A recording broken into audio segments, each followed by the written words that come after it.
Check in with chapter 3 of Travels in West Africa by Mary Henrietta Kingsley, who I have been definitely criticizing for her racist, colonialist kind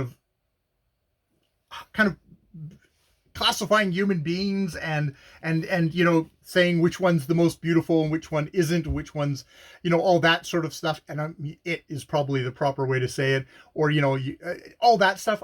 Justly criticizing her for that, but at the same time, I would like to really note that she is amazing at describing the country around her. This in chapter 3, which is the travels down the west coast, travels down the coast, travels. Okay, chapter 3, voyage down coast.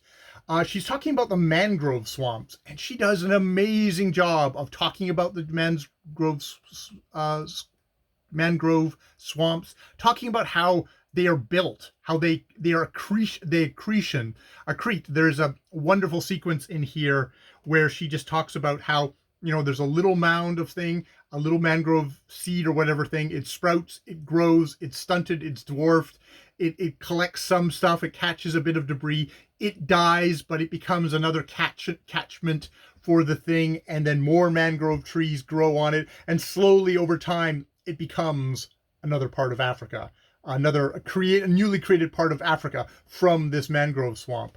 So yeah, this is all the rivers that are coming from the interior, coming down to the coast, the African coast, and creating this giant. Like, she lists the rivers that are all a part of this this swamp. There's about 23 rivers in all. The Niger outfalls about 23 in all, and of the Sombrero, New Calabar, Bonny, San Antonio, Obo, False and True, Quiobo, Old Calabar with Cross Aquafi, Quay rivers, and the Rio del Rey rivers.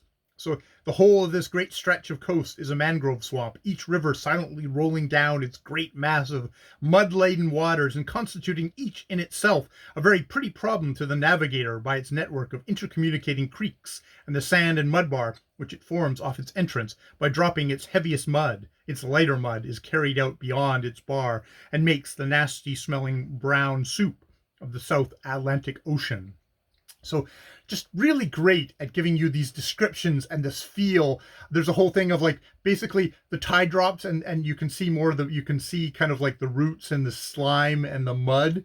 But she says, no, it's more like it rises up and then it rises down, which is just a wonderful image in itself of this thing doing. So yeah, that is my little check-in for chapter 3 so far of